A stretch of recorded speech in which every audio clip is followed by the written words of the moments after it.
তাহলে আলোচনা নিচে সংস্কৃত ভাষায় হতো। ওনারা বাংলা জানতেন না, মহাপুর তেলুগু জানতেন, মহাপুর সবাই জানতেন, কিন্তু পণ্ডিত সংস্কৃত আলোচনা হতো। একদিন মহাপুর জিজ্ঞাসা করছেন, আচ্ছা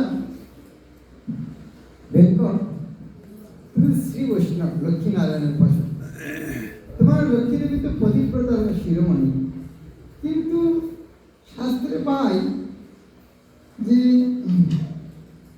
লক্ষ্মী দেবী কৃষ্ণের রাশিয়া যেতে চেয়েছিলেন, তো নারায়ণকে ছেড়ে কৃষ্ণের কাছে কেন যেতে চান, কেন উনি পতিব্রতা শিরোমণি?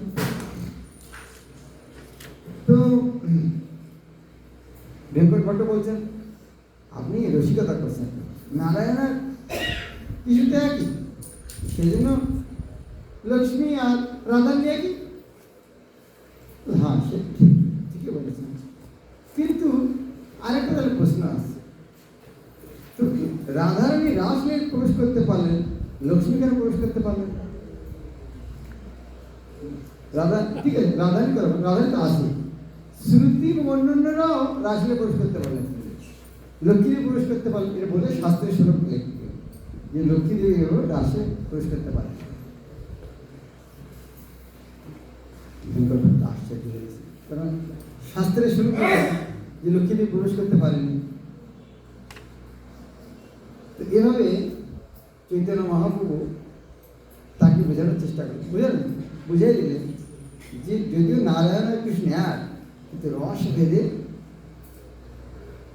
নারায়ণ আর কৃষ্ণের মধ্যে পার্থক্য আছে। কৃষ্ণ হচ্ছেন অবতারী, বিষ্ণু হচ্ছে অবতার।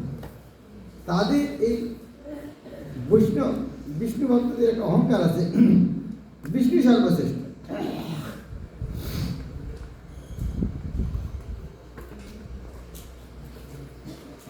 কিন্তু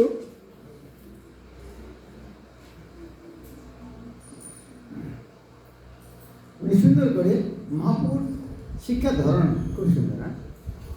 অন্য পণ্ডিত সে ঝগড়া করতে জানেন, যার বাড়িতে আছে তাকে হাস্য রসিকতার মাধ্যমে আলোচনা করছেন, চ্যালেঞ্জিং অ্যাটিটিউড, সেটা এখানে সুন্দর বর্ণনা আছে চৈতন্য চৈতন্য। এই যে এত সুন্দর সুন্দর কথাগুলো পাবেন, এটাকে ৩,৫০০ টাকার সম্পদ, কি মনে হয়? অনেকে মনে করছে সেমিনারে ফেসে গেলাম, আর কারা কারা মনে করছে এটা? আজকে হাত তুলবে। এইরকম যদি আগে থেকে বলতেন, আরে চৈতন্য আমি যেতাম না সেমিনারে, ভক্তি পথে যে চিটিং হয় আগে আমি আগে থেকে বলুন যে সেমিনার আসলে কিন্তু চৈতন্য নিতে হবে, যদি আগে থেকে বলতে আমরা সমাধান হয়ে যেতাম। এরকম মনে হচ্ছে কি? চাতুর্মাস্যন্তে পুনঃ দক্ষিণ গমন পরমানন্দ পুরী সহ তাহাই মিলন। 4 মাস পরে তিনি আর দক্ষিণে গেলেন, সেখানে পরমানন্দ পুরী সরে গেলেন। এখানে আমরা জগন্নাথপুর যে ভক্তদের দর্শন পাই, তারা কিন্তু ওখানে বেশিরভাগই ছিলেন না, পরবর্তী দেশে যুক্ত হয়েছে। স্বরূপ দামোদর ওখানে ছিলেন না, রামানন্দ ছিলেন না, পরমানন্দ পুরী ছিলেন না, পরবর্তী পরে এসেছে। তবে ভট্টথারি হইতে কৃষ্ণদাসের উদ্ধার, রাম যদি বিপ্রমুখে কৃষ্ণাম প্রচার। এরপরে গেলেন ভট্টথেরি। ভট্টথেরি এখানে এদেরকে জিপসি সমিতি বলা, এরা ভট্টথেরি একটা সমাজ আছে, এরা যা যাবার মতো ঘুরে বেড়ায়। এরা স্ত্রী পুরুষ একসঙ্গে থাকে, আর লোক স্ত্রী প্রতি লোক দেখে এদের দলের মধ্যে ঘেরায়, সাধু বেশ পড়ে থাকে, আর স্ত্রী লোককে অন্য লোক ভুলে এদের দলের দুর্ভাগ্যের কি সৌভাগ্য যাই বলুন, চৈতন্য মহাপুরুষ একজন গিয়েছেন তার সেবক, তার নাম হচ্ছে কালাকৃষ্ণ দাস। মহাপ্রভু তো যাওয়া কাউকে নিতে চাইনি, আমি একাই যাবো। একদিন মহাপ্রভু বললেন জগন্নাথপুরী থেকে, আমি একটু দক্ষিণ ভারত যাবো, কেউ পারমিশন দেবে? দেবে? মহাপ্রভু যে বলছেন আমি দক্ষিণ ভারত যাবো। তো মহাপ্রভু নাটক করলেন, দেখো আমার ভাই এসেছে শুনেছি অনেকদিন থেকে, আমি শুধু দক্ষিণ ভারতে আছে, মা তো দুশ্চিন্তায় আছে, ভাইটা বেঁচে আছে কিনা আছে, কমপক্ষে আমার খোঁজ খবর নেওয়া দরকার। আমি দক্ষিণ ভারত যাবো, একটু আমার ভাইয়ের খোঁজ নিতে যাবো। আর একটু না বলবো এইরকম বুদ্ধি, হ্যাঁ একটু বুদ্ধি। ভগবান জানেন তার ভাই আগে চলে গেছেন কোথায়, তিনি বলছেন যে আমাকে ভাইয়ের সন্ধান কোথায় দক্ষিণ ভারত যাবো, আর কে না বলে। যখন যেতে হবে যে হ্যাঁ আমরা আছি রেডি, মা বলছে না আমি কাউকে যাবো না, আমি তো কি করে কাটি করে হয়, কাউকে নেওয়ার দরকার নেই, আমি জানি, আমি দক্ষিণ ভারতের রাস্তাঘাট জানি, আমি রাস্তাঘাট ঘুরেছি। বলছে না, একজন নিয়ে অন্যরা নারাজ হবে, আমি কাউকে নেব না, একাই যাবো। সবাই মিলে বললেন না, নিত্যানন্দ বলছেন আপনার একটা অভিমত থাকতে পারে, আমারও কিছু আমাদের কিছু অভিমত থাকতে পারে, সেটা আপনাদের মানতে হবে, একটু একটু পড়া হয় মা। তখন বললেন যে একটা নতুন ছেলে আছে, আমাদের দলের মধ্যে কাউকে নিলে অন্য নারাজ হবে তো, আপনি কাউ ওকে চেনে না দেখে না নাই, ওই মানে নতুন ছেলে দেবো, তাহলে কার কোনো অভিযোগ হবে না। হ্যাঁ মানে কালা কৃষ্ণদাস, ঠিক আছে মহাপুর আসবে, তো কালা কৃষ্ণদাসকে নিয়ে গেছে। কালা কৃষ্ণদাসের দুর্ভাগ্য হলো সে ওই ভট্ট থেকে স্ত্রী লোক থেকে আকৃষ্ট ওদের দলে চলে গেছে। মহাপ্রভু যখন আমি একটা লোককে নিয়েছিলাম, সে ওদের দলে চলে গেল,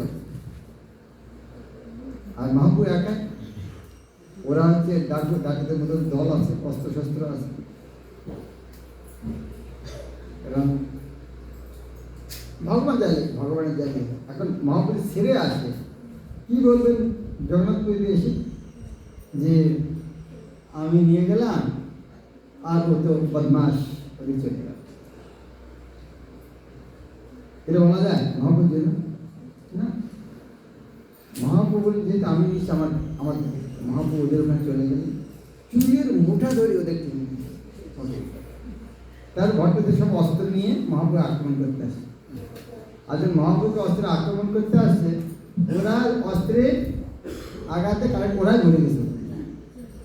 মহাপ্রভুকে নিয়ে এসছেন, এসে বলেছেন পুরো থাকবেন। আসার পরে যখন 2 বছর পর যখন জগন্নাথপুরী এসেছেন, মিটিং করে বলছেন এই যে তোমার কালা কৃষ্ণদাস, তোমরা নিয়ে নাও, আমার সঙ্গে কোনো লেনদেন নেই, এই ঘটনা করেছে। ওরা 2 বছর পরে করেছেন, একসঙ্গে ঘুরেছে পুরা, কিন্তু পরে বলতে দেখো মহাপ্রভু কত মানে কঠোর ছিলেন, এই অপরাধের জন্য তিনি কঠোর না, এই আমি আর চাই সুন্দর তাৎপর্য দিয়েছে। ভগবানের সেবক হয়ে তারই পতন হয় কি করে, আমাদের কি করে ভয়ের জন্য কথা বলছি না? ভগবানের সেবক হয়ে তার যদি এই অবস্থা হয়, আমার এই বড় বড় লেকচার দিচ্ছে, আমার কি গতি হয়? শিব যে প্রভাব বলছেন, হ্যাঁ পতন জেগার হতে পারে, শুধু একটা জিনিস সাবধান থাকতে হবে, সংকল্প। আমাদের সংকল্প করতে যে আমরা ঈশ্বরমালা করছি, সংকল্প করছি তাই হচ্ছে। একাদশী দিন খাবো না, সংকল্প করছি তাই হচ্ছে। এই যে ঘর বাড়ি ছেড়ে দিয়ে 7 দিনের সেমিনার, অনেক কল্পনা করেছিলেন যে 7 দিন সব ছেড়ে মায়াপুরে একটা হরিকথা শুনতে, কোনো ঘোরাঘুরি নেই, আগে কোনোদিন কল্পনা করেছিলেন? হয়েছিল সেমিনার কেন 5 দিন থাকতেই পারিনি কোনোদিন, 15 বছর স্কুলে যুক্ত কোনোদিন 5 দিন থাকতেও পারিনি, এই প্রথমবার। আপনার কি পথে হলো যে আর ঘোরাঘুরি নেই, তোমার 7 দিন কথাই শুনবো। আর কেন হচ্ছে? সংকল্প করেছি এটা করবো, আর অন্য কোনো কাজ নেই, না মার্কেটিং না এটা ওটা না কিছু। তাই ভক্তি নির্মাণের জন্য সংকল্প খুব দরকার। হতে পারে সংকল্প করেছি ভেঙে গেছি, সংকল্প করেছি ভেঙে গেছি, হতে পারে, কিন্তু সংকল্প অবশ্যই। সেই জন্য ক্লাসের প্রথম দিনে আমি বলছিলাম আপনি ডায়েরির মধ্যে লিখে রাখুন কি কি নিয়ে দিতে চেয়েছেন এখান থেকে, সংকল্পটা কি, কারা লিখেছেন কথাটা খুব মনে নেই আমার, কারা লিখেছেন কি কি নিয়ে দিতে এসেছেন? তাহলে 2 মিনিট সময় আছে, আপনারা লিখুন, কেউ কাজ দেখবেন না, লজ্জা পাবেন কি কি নিতে এসেছেন? কালকে শেষ সেমিনার, কি কি মার্কেটিং করতে এসেছেন? আমি বলছিলাম আগে লিস্ট করুন কি কি বাজারের থেকে নিতে আসছে। যাওয়ার দিন দেখবেন সব মার্কেটিং হলো কি না হবে, আর লিস্টই লেখা নিতে কী করে বুঝতে পারবেন? এখনও লেগে সময় আছে, কি কি মার্কেটিং করতে কি কি নিতে এসেছেন লিস্ট করবেন। এই 7 দিন সেমিনার থেকে কি কি শিখতে চান? আগামী 1 বছর মধ্যে চৈতন্য চৈতন্য শেষ করা, এর মধ্যে সঙ্গে পড়তে পারেন। গীতাটা মহাপ্রভু যে পড়ালেন, মহাদেব পড়ালেন, সংক্ষিপ্ত পড়ালেন, এখন এটা আমি আবার প্রতিদিন পুরো পড়তে চাই। এইরকম কিছু কিছু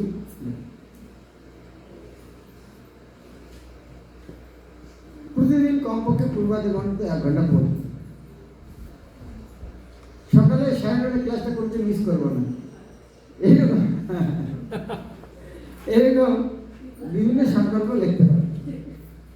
পরীক্ষা কোনোদিন মিস করবে, এরকম যাগুলো সংকল্প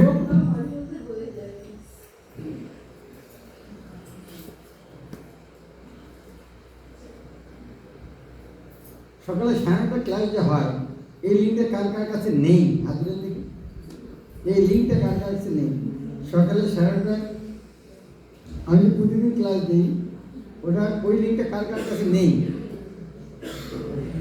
সবার কাছে আছে, আর 2-1 জন নেই, পরে নিয়ে, ঠিক আছে, মোটামুটি সবার কাছে আছে। লিস্ট লেখা হয়ে গেছে। আর লিস্ট আর একটা বলছিলাম, কি মনে আছে? প্রত্যেকের নাম্বার না, নাম্বার মোবাইলে কার কার লিখেছেন? কমপক্ষে 20 জনের নাম কার কার লিখেছেন? 20 জনের নাম কার কার লিখেছেন? তাহলে কি হবে? আপনি একজন নেন, মিথিলের দিকে মাতাজি কজন নাম লিখেছেন? 20 জনের নাম কারা লিখেছেন? আজকে ক্লাস শেষ হওয়ার পরে প্রসাদ নেওয়ার আগে সবার নাম্বার নিয়ে হবে, ওটা প্রথম কাজ। এটা বড় সম্পদ, প্রসাদ একটু হজম হয়ে যাবে, কিন্তু ওই নম্বরটা থেকে যাবে, কখনো বিপদ দরকার হয়।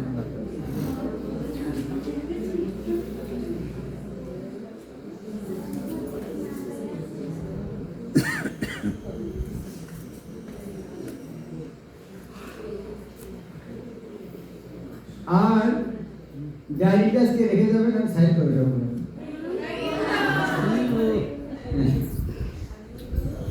এখানে রেখে যাবেন, আমি সাইন করে দেবো, আমি পড়ে দেবো কি কি লিখেছি। যারা বই নিয়ে বই না, বই তো সবাই আছে, ডায়েরিতে লিখেছি কিনা বই তো আছে, বই সাইন করার সময়, কিন্তু ডায়েরিতে লিখেছি কিনা সেটা দেখতে চাই, কারণ আমি পুরস্কার দেবো কি বেশি পয়েন্ট, সেই জন্য। আজকে পয়েন্ট দেবে না পাতা দেবে, যে এতগুলো পাতা লিখেছে? দেখা যাক। ভালো, ওকে, ঠিক আছে, বাকিটা পরে লিখে নিন। এখানে ভট্টদেবী কথা শুনলাম, আর একটা শুনলাম, রাম যদি বিপ্রভুকে কৃষ্ণাম প্রচার। একজন ব্রাহ্মণের সঙ্গে মিলিত হলেন, তার নাম রামদাস। রামদাস শ্রীরঙ্গপুরীত সহ তথায় মিলন, রামদাস বিপ্রে কইল দুঃখ বিমোচন। এখানে রামযোগী বিপ্রমুখী একটা কাহিনী হচ্ছে। মহাপ্রভু এক ব্রাহ্মণের ঘরে প্রসাদ দিয়েছে, সে ব্রাহ্মণ প্রতিদিন রাম রাম জপ করে। মহাপ্রভু যখন ফিরে আসছেন দ্বিতীয়বার ওই রাস্তায়, তখন ওই বিপ্লব কৃষ্ণ নাম জপ করছে। তখন বলছেন, ব্রাহ্মণ তোমার এই অবস্থা কি করে হবে? যখন আমি এই রাস্তায় গিয়েছি তখন তুমি রাম নাম জপ করে, আমি কৃষ্ণ নাম করছি। তখন বলছে, মহাপ্রভু আপনারই কি, আমার কি না, আমি তোমাকে বলে বলিনি রাম নাম সে কৃষ্ণ নাম করো। বলছে না, আপনাকে দেখে বুঝতে পেরেছি, উপলব্ধি হয়েছে, যিনি রাম উনি কৃষ্ণ, আপনিও স্বয়ং। আর আপনার কৃপায়, যদি আমি আগে থেকে জানতাম রাম নাম হচ্ছে কৃষ্ণ নাম শক্তিশালী। একবার রাম নাম মানে 1000 বিষ্ণু নাম, একবার কৃষ্ণ নাম মানে 3000 বার বিষ্ণু নাম, তার মানে একবার কৃষ্ণ নাম সমান 3 রাম নাম। তবু আমি রামের নামে আনন্দ পেতাম। তোমার সঙ্গ প্রভাবে একবার কৃষ্ণ মুখে আসাতে আর মুখ থেকে কৃষ্ণ নাম যাচ্ছে। এসব কাহিনী এখন আমি যা বলছি বিস্তারিত বর্ণনা চৈতন্য চরিতামৃতে আছে, আপনারা বাড়িতে গিয়ে পড়বেন, সেই জন্য আমি জাস্ট একটু সংক্ষেপে বলছি যাতে পড়ার সময় মনে পড়ে। শ্রীরঙ্গপুরী সহ তাহাই মিলন, রামদাস বিক্রিয় করল দুঃখ বিমোচন। ওখানে আরেকজন মাধবেন্দ্রপুরী শিষ্য পেল, তার হচ্ছে শ্রীরঙ্গপুরী, পরমানন্দপুরী, ঈশ্বরপুরী, এনারা গুরু, সব মাধবেন্দ্রপুরী শিষ্য।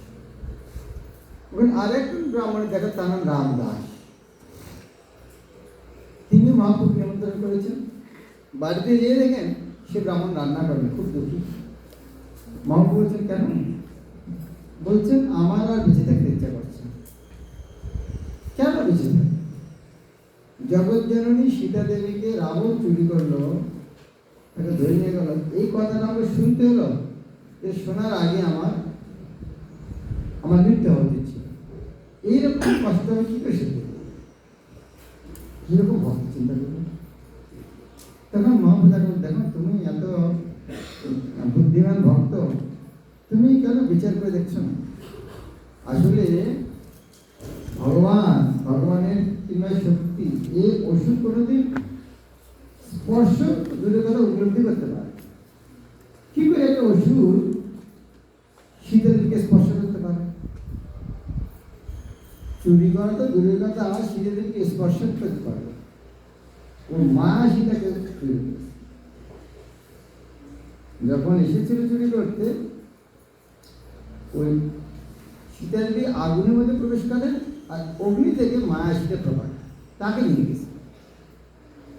পরবর্তী যুদ্ধের পর যখন অগ্নি পরীক্ষা হয়, তখন মায়া সীতা প্রবেশ করে তাকে সীতা ফিরিয়ে দেন। এটা বললে ওনার একটু মনে শান্তি হলো। তারপর খাওয়া দাওয়া করলেন। তারপর মহাপ্রভু পরদিন চলে গেলেন। যে কিছুদিন পরে এক মন্দিরে দেখছেন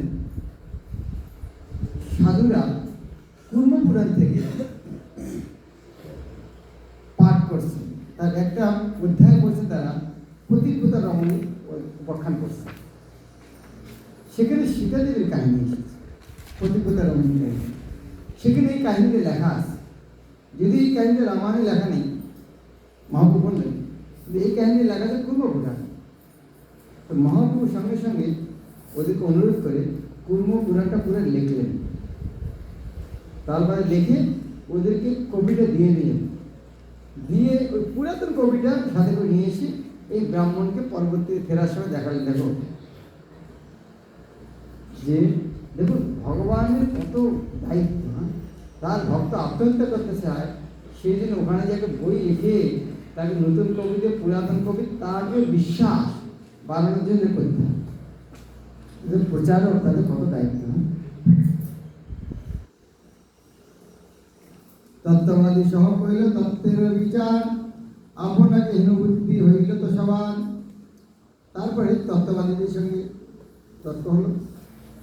এটা গুরুগীতে মধ্যাচার্য শিষ্যদের সঙ্গে কি কি তর্ক হয়েছিল সেটাও শুনতে বর্ণনা আছে। অনন্ত পুরুষোত্তম শ্রীজনার্দন পদ্মনাভ বাসুদেব কৈল দর্শন। দক্ষিণ ভারতে এরকম অনেক বিষ্ণু মন্দির আছে, যেমন বাংলায় কালী মন্দির অনেক, উত্তর ভারতে শিব মন্দির অনেক, কোথাও কোথাও একটা গণেশ পূজা, মহারাষ্ট্রে গণেশ পূজা, কি গণেশ পূজা হয় এখন, গণেশ স্থাপনা একদিনের জন্য করে, কেউ 4 দিন, কেউ 10 দিন, কেউ 1 মাসের জন্য স্থাপনা করে। কিন্তু দক্ষিণ ভারতে বিষ্ণু বিগ্রহ, বিষ্ণু মন্দির এখন বিরাট বিষ্ণু মন্দির। তবে প্রভু কইল সপ্ত তালবে মোচন, সেতু বন্ধ স্নান নামে সরদর্শন।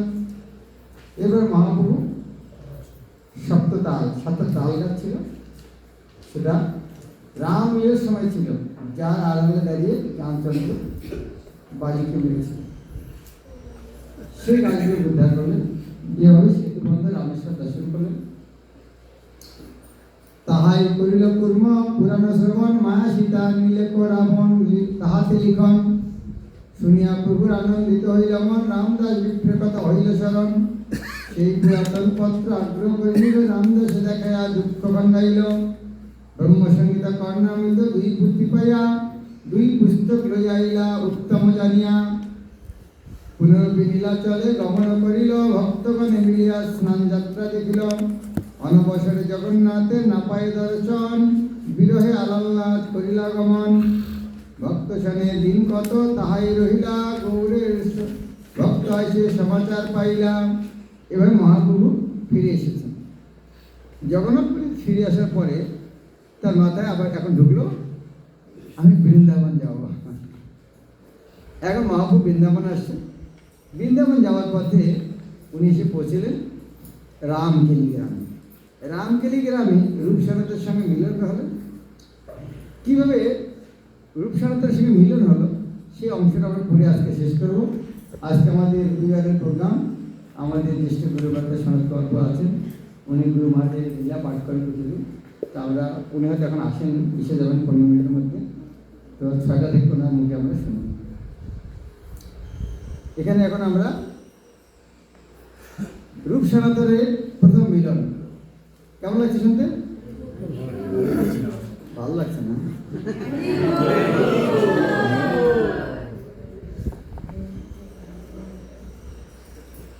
রূপ সনাতন প্রথমে মিলন মহাপুরুষ আমাদের খুব গুরুত্বপূর্ণ শিক্ষা।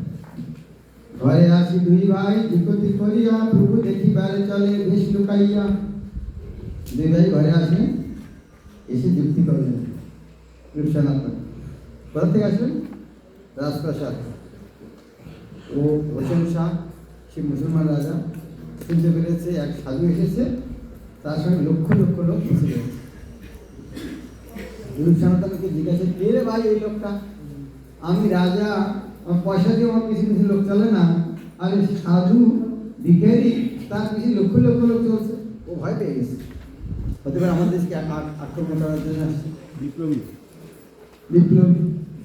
তো রূপ সনাতন বলে, না না, এগুলো আপনাকে ফালতু খবর দিয়ে দেখি, এই কথা ফালতু কথায় কান দেবেন না। কিন্তু রূপ সনাতন বুঝতে পারছেন এই যে জগন্নাথ, এদের কোনো বিশ্বাস নেই, কখন কি করবে।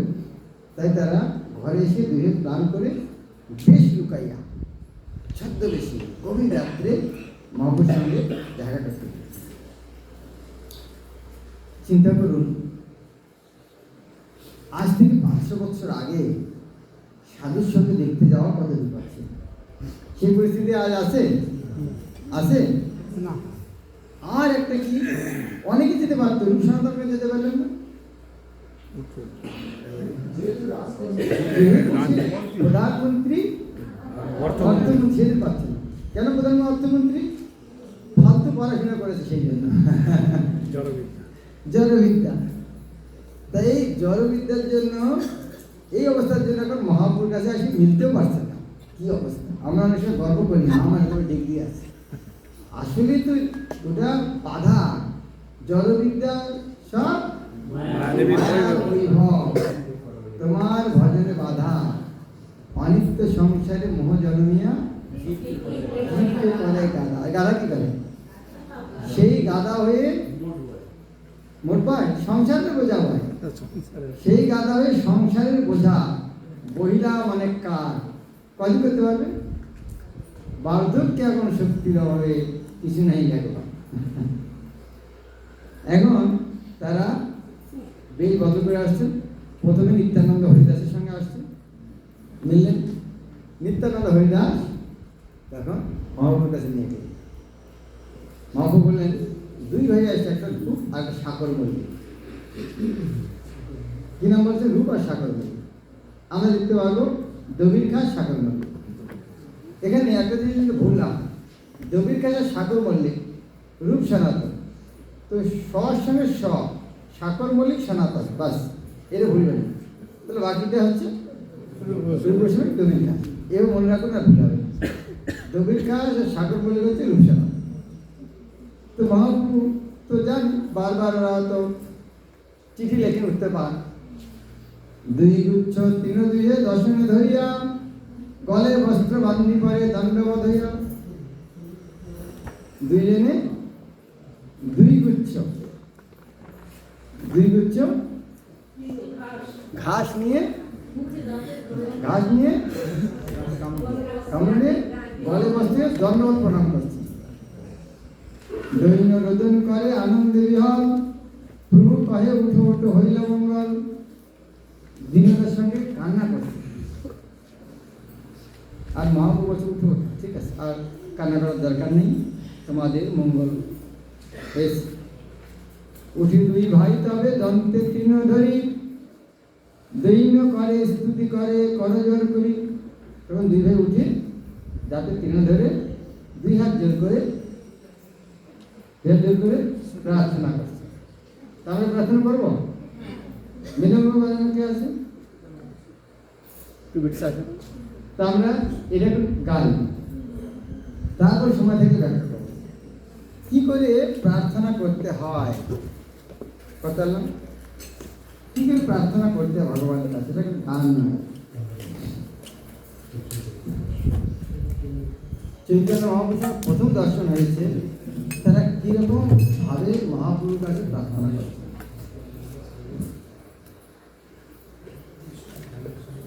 আমি চৈতন্য বিক্রি করার জন্য, এটা আমার সাথে ব্রহ্মাস্ত্র, প্রথম নতুন জায়গায় এটা ব্যাখ্যা করলে এক এক জায়গাতে, দিল্লিতে একটা মন্দির নয় সেটা, ওখানে 28টি গীতে নিয়েছে লেকচার শোনার। সরি, চৈতন্য 28। সাউথ ইন্ডিয়াতে প্রথমবার একটা গেছেন, ওখানে 27টি নিয়েছে। পরের বার আরেক জায়গায় 57টা চৈতন্য। তো তারপর এই প্রার্থনা কত সুন্দর, এত সুন্দর জিনিস আছে সেটা পড়িনি, তো প্রার্থনা করি না। তো যারা মনে করছেন আমি একটা নিয়েছি কি ভুল করেছি, এটা পড়ুন, তখন দেখবেন যে চৈতন্য চৈতন্য পড়া আর বিতরণ করার এক কত গুরুত্ব। প্রথম অধ্যায় চলছে 188 শ্লোক, প্রথম অধ্যায়ের 188 নম্বর শ্লোক থেকে রূপ সনাতনের প্রার্থনা। আন্ডারলাইন করে রাখুন, হাইলাইট করে রাখুন। 188 প্রথম অধ্যায় রূপ সনাতনের প্রার্থনা। জয় জয় শ্রীকৃষ্ণ চৈতন্য দয়া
নিজ সেবা নাহি করয় নিজের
সত্যয়াত বাত মোহ শুনো দয়া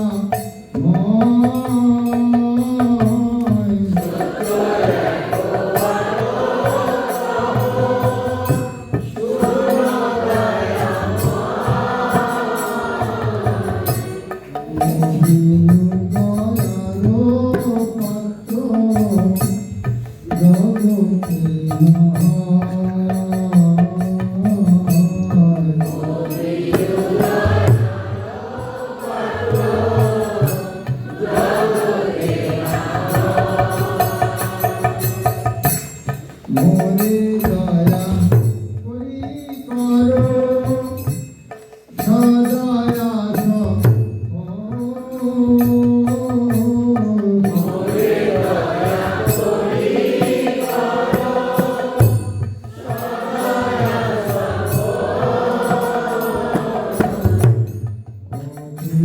ব্রহ্মাণ্ড দেখো তোমার দয়া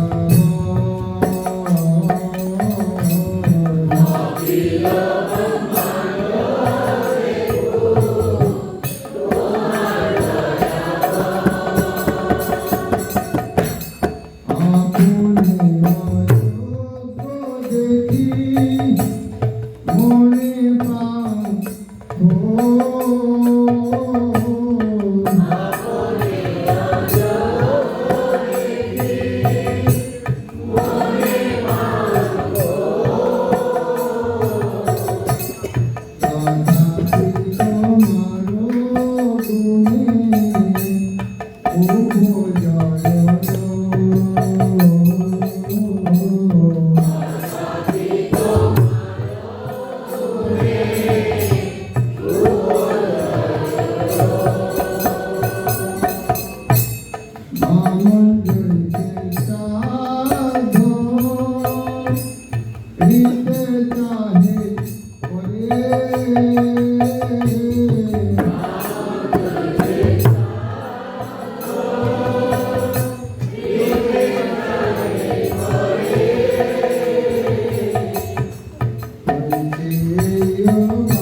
Krishna Krishna Hare Hare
আচ্ছা, এই গানটা না আপনারা তাড়াতাড়ি গিয়ে শেষ করতে পারবেন, যত ধীরে গেতে পারবেন তত সুরটা ভালো শোনাবে। তাড়াতাড়ি শেষ করতে হবে না, যতটা স্লো গাওয়া যাবে। খুব আমার পরবর্তী গান দেখি যত ঢিল দিয়ে গাবেন, আগে শুনুন তারপরে অন্যরা আপনার পাশে যে বসে আছে সে শুরু, তারপরে আপনি মানে যতটা ঢিলিয়া গান গাইতে পারেন। দৈন পত্রিকি মোড়ে পাঠালে 12 বার,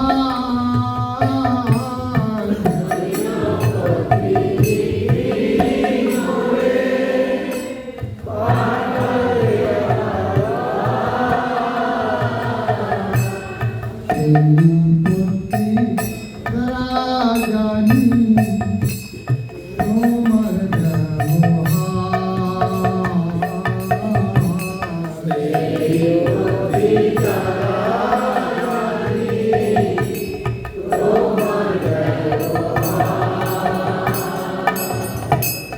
যেমন আপনারা যখন গাইলেন তখন আমাকে একটু গ্যাপ দিয়ে শুরু করতে হচ্ছে, কিন্তু আমি যখন শুরু করি তখন গ্যাপ হয় কি? তার মানে আমি আপনারা যখন ছাড়বেন সেই পর্যন্ত আমি চলে যাচ্ছি, তা আমি যখন শুরু করবো সেই কিন্তু আপনাকেও টানতে হয়, নাহলে নন্দিনের বাজার অসুবিধা হয়ে যায়। ওকে, এটা মহাপ্রভু রূপ সন্তান প্রার্থনা করলেন। এখন সনাতন মহাপ্রভু ব্যাখ্যা করবেন, কিন্তু এই আলোচনাটা কত মধুর। তো এই সন্তগল্প আছে কি? সন্তগল্প এসেছেন কি? হ্যাঁ, চলে গেছেন? কেউ লাগাতে পারছেন এখন?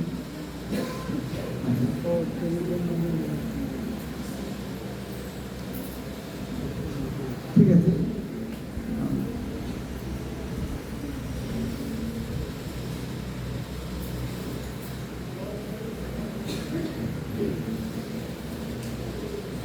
কথা আসছে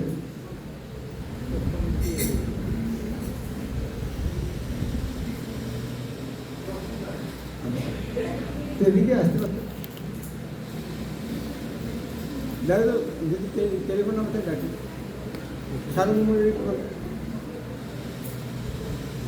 জয় শ্রীকৃষ্ণ চৈতন্য দয়াময় পতিত পাবন জয় জয় মহাশয়।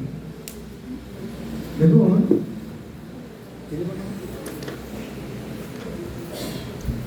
নিচু জাতি নিচু সঙ্গীত করি নিচু কাজ, রূপ সনাতন কত বিনম্র। চিন্তা করুন, ভক্তদের সম্পত্তি গুরু মহারাজ বৈষ্ণব সদাচারে প্রথম পৃষ্ঠাতে লিখেছেন। বৈষ্ণবদের শপথ হচ্ছে দৈন। একটা ধনী লোকে কি বলে লেখা যায়, চেনা যায়? চার যত ধন আছে সেই রকম কে কত বড় বৈষ্ণব, সে যত বড় দৈন। এখানে আমরা রূপ সনাতন ব্যাখ্যা করবেন যে কত দৈন। তিনি বলবেন আমরা যোগাই বাঁধেছি কিরকম মানুষ। আমরা চৈতন্য ভাগবত বহুবার শুনেছি, তাহলে জগাই বাঁধে নিন্দে শুনেছি, জগাই বাঁধে উদ্যান আরো কতবার শুনেছি। কিন্তু রূপ সনাতন চৈতন্যের বর্ণনা আছে, রূপ সনাতন বলছে জগাই বাঁধাই চেয়ে আমি কত পাবো, জগাই বাঁধের প্রশংসা করছি। চিন্তা করুন, আমরা স্বাস্থ্য পরীক্ষা নিন্দা করার জন্য না, আমরা স্বাস্থ্য করে আমাদের দেখা উচিত আমি নয়। রূপ সনাতন ভাবের আবেগে বলছেন না আমি জায়গায় মেলে কি পাবো, তিনি প্রমাণ করে দেখাচ্ছেন কি জন্য পাবো। এখানে আমরা জগাই মাঝে পোশাক আসবে চিন্তা করতে রূপসানন্দ বলছেন আমি নিচু জাতি নিচু সঙ্গী করি নিজ কাজ। যখন রাজার সঙ্গে কি করতাম খাজনা গোহত্যা থেকে শুরু করে মন্দির ভাঙা থেকে শুরু করে ব্রাহ্মণের থেকে শুরু করতে আর এমন কাজ করি তোমার সামনে বলতে লজ্জা লাগছে। মহাপ্রভু বলছে, আমরা এমন এমন কাজ করি আমি তোমার সামনে বলতে লজ্জা লাগছে। এই বিবাহে সনাতন যদি পবিত্র কর্ণাটকে ব্রাহ্মণকে জন্মগ্রহণ করেছিলেন তবু নিজেদের নিচু জাতি বলে পরিচয় দিয়েছিলেন। আসলে তারা অতি উন্নত ব্রাহ্মণ ছিলেন। দুর্ভাগ্যবশত মুসলমান নবাবের মন্ত্রিত্ব গ্রহণ করার ফলে মুসলমানদের সঙ্গে মেলামেশা করার ফলে তাদের আচার আচরণ মুসলমানদের মতো হয়ে গিয়েছে। তাই তারা নিজেদের নিচু জাতি বলে পরিচয় দিয়েছে। জাতি শক্তির অর্থ জন্ম, শাস্ত্রে নির্দেশিত জন্ম তীব্রতা। প্রথম হচ্ছে শুক্র পিতার বয়সে, মাতৃভাগ, দ্বিতীয় হচ্ছে সাবিত্র সংস্কৃতি, তৃতীয় হচ্ছে বিজ্ঞান। নিচু ভিত্তি গ্রহণ করার ফলে এবং নিচু মানুষের সঙ্গে করার ফলে স্বাভাবিকভাবেই নিচু হয়ে যায়। দেবীকালে সাগর বলে গো ব্রাহ্মণ করে মুসলমানদের সঙ্গে সঙ্গ করেছিলেন।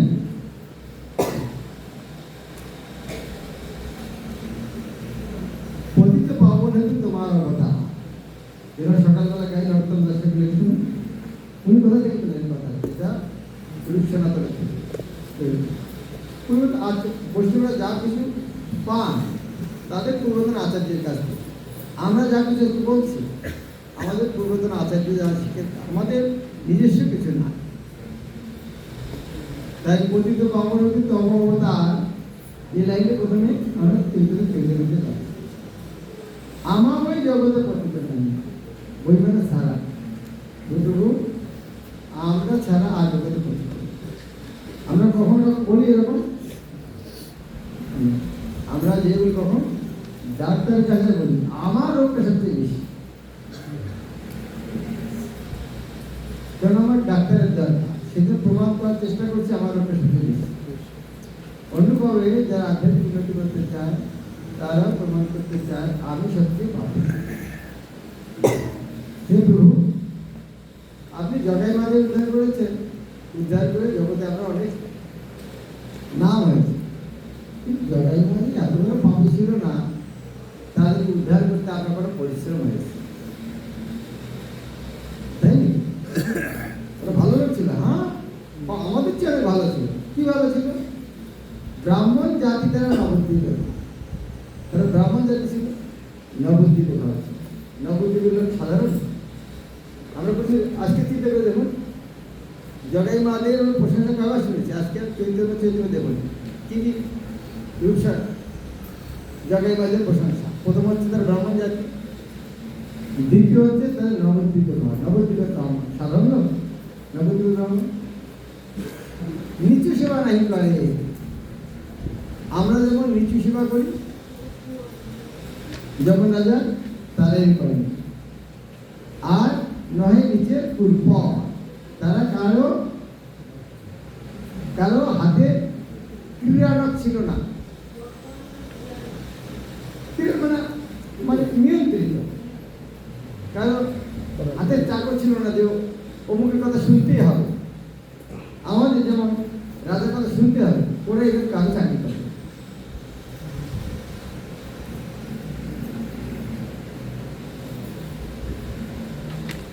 হ্যাঁ, তাদের একটা দোষ ছিল। কি দোষ? পাপ করেছে। কিন্তু মহাপ্রভু আপনার যে নাম, ভগবানের নামের এত শক্তি, কি শক্তি?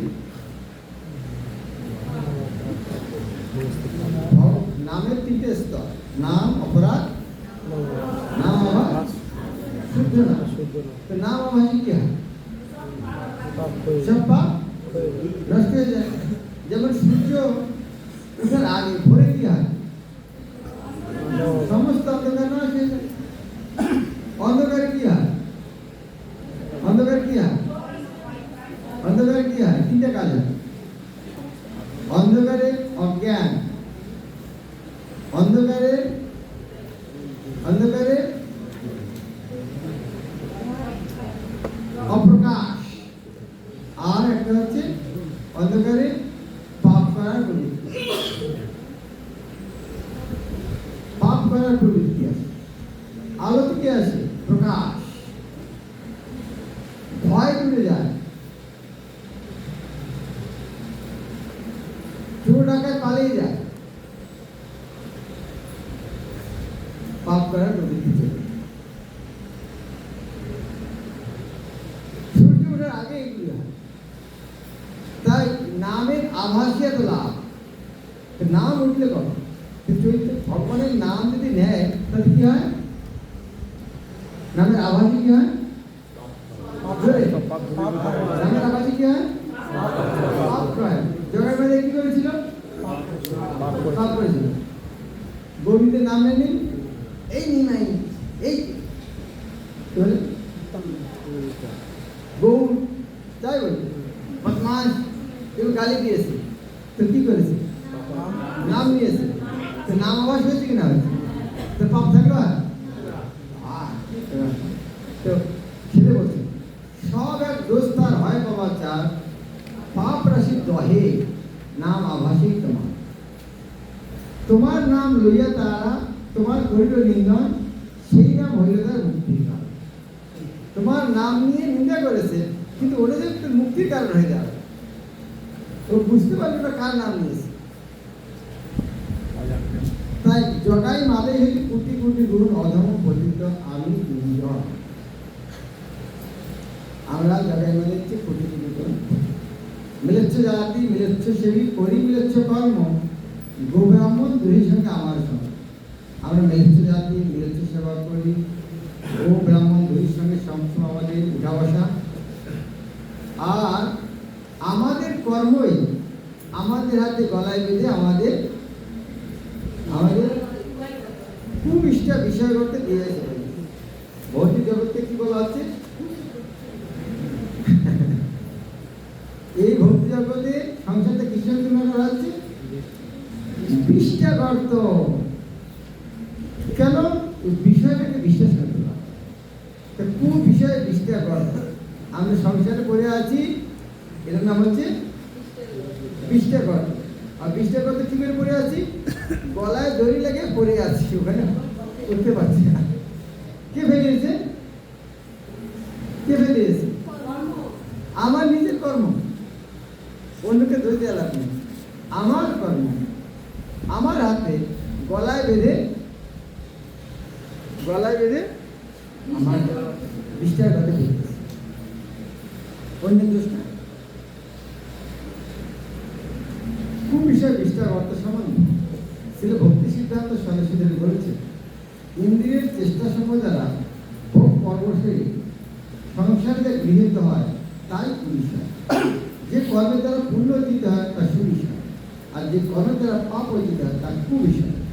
কুবিষয় অথবা সুবিষয় উভয়ই জল বিষয়, তারা উভয়ই বিষ্ঠা তুল্য, অর্থাৎ পরিত্যাগ।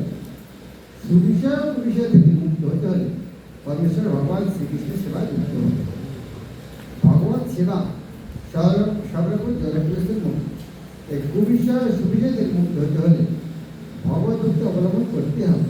তার ফলে জলজাগতিক পরিস্থিতি মুক্ত হওয়া যায়।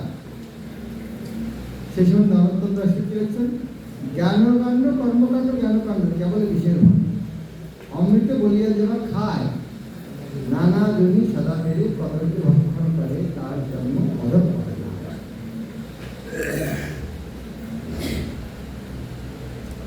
তারপরে বলছেন, আমাদের থেকে আমাদের উদ্ধার করার জন্য শক্তিশালী ত্রিভুবনের কেউ নেই। আমার উদ্ধারকে বলি নাই ত্রিভুবন, পতিত পাবন তুমি সর্বতম।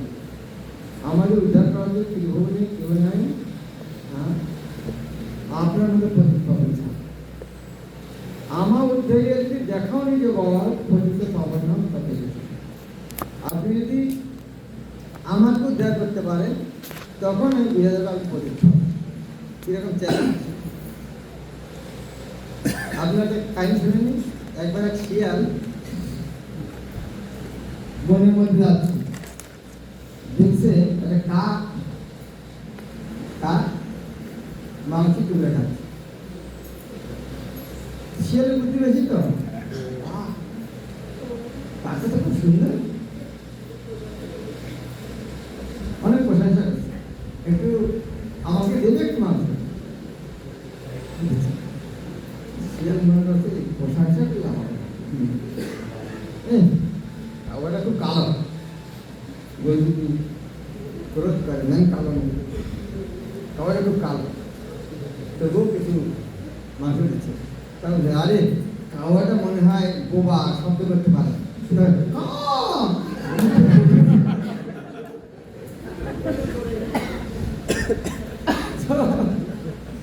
শিয়ালের বুদ্ধি কথা, ওর মুখ থেকে মাঠে ফেলবে খেয়ে। তো কখনো কখনো নিজের অর্থ হাসিদের জন্য ক্রোধ করাতে হয়। এখানে অবশ্য সে অর্থে নয়, কিন্তু এখানে রূপসাগর চ্যালেঞ্জ করাচ্ছে মহাপ্রভু আপনাকে প্রতিপাবন বলেন, কিন্তু যাদেরকে উদ্ধার করেছেন ওদের চেয়ে প্রতিষ্ঠিত আমরা, যদি আমাদেরকে আপনি উদ্ধার করতে পারেন তাহলে আপনি সার্টিফিকেট পাবেন, হ্যাঁ আসলে প্রতীক পাবেন। ঠিক আছে, আসো তোমার কাছে আমার উদ্ধারে যদি দেখাও নিজে বল বলতেছে বাবার নাম তবে সে আমি যে হাসি বলছি যে হাসির কথা না, আসলে তাদের নিজের ভাবনার কথা চিন্তা করে। এরপরে বলছেন মহাপ্রভু আপনি হয়তো মনে করছেন আমরা একটু কী বলে বাক্যে অলঙ্কার দিয়ে কিছু আপনি বোঝানোর চেষ্টা করছেন, আসলে তা নয়। সত্য এক বাক্য শুনরাময় নবীন দয়ার পাত্র জগৎ। হে প্রভু, কিন্তু একটা সত্য কথা আপনি বুঝে রাখুন, আপনি তো প্রতিটাকে উদ্ধার করতে আসছেন, আমাদের দুই ভাইয়ের চেয়ে আর কোথাও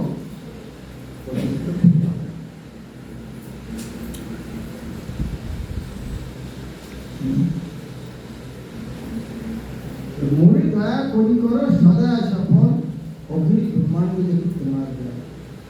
আপনি আমাদের দুজনকে উদ্ধার করে দেখান জগৎবাসীকে আপনি কত পূজা। আমরা যে গুরু পূজায় গাই লাস্টে এবে যশ ঘুষুক ত্রিভুবন, কথার অর্থ কি? এবে যশ ঘুষুক ত্রিভুবন কথার অর্থ কি? ঠিক আছে, আপনি বলুন।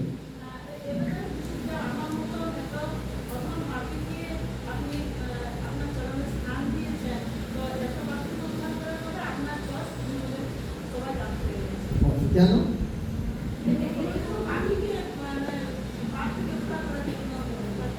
হ্যাঁ, তার কারণটা হচ্ছে ত্রিভুবনটা ঘোষণা হবে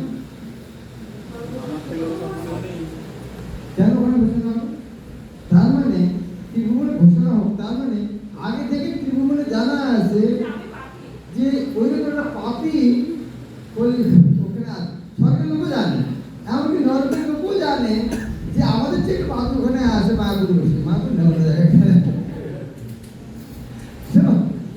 এবার যার ঘুষের ত্রিভুবন মানে কি, আপনাকে উদ্ধার করার সঙ্গে সঙ্গে খবরটা, যেমন ধরুন এমন একটা বদমাস আছে, মানে হচ্ছে কলিদাস। সারা পৃথিবীর লোক জানে একটা কলিদাস নামে একটা টেররিস্ট অর্গানাইজেশন আছে। তো সে লক্ষ লক্ষ লোক মেরে ফেলেছে, সবাই খুঁজতে পাচ্ছে না। এই খবরটা ভাইরাল, সব পৃথিবী, এমন কোনো দেশ নাই, এমন কোনো মোবাইল নেই, এমন কোনো মিডিয়া নেই যে জানে না। ওই লোকটাকে যদি কেউ মেরে ফেলতে পারে সে খবরটা কিরকম? হ্যাঁ, সবার আগে ছড়িয়ে যাবে। আর ওই লোকটা ভক্ত বানাতে পারে।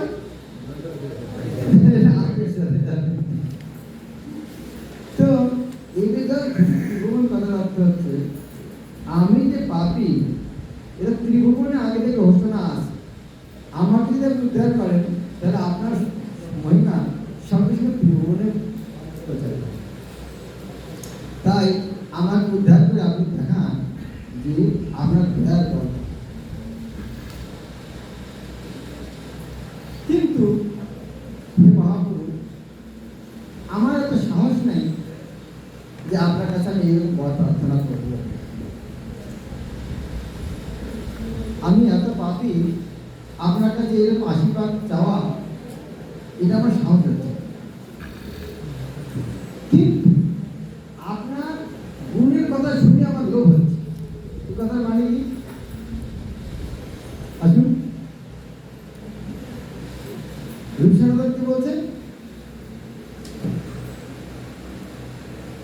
আসুন সত্যি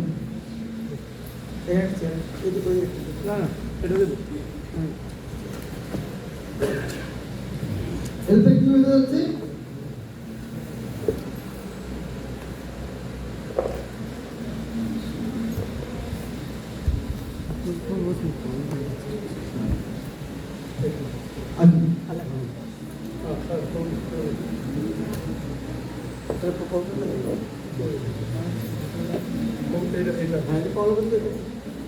না পাটা বেশি ঝুলে যাবে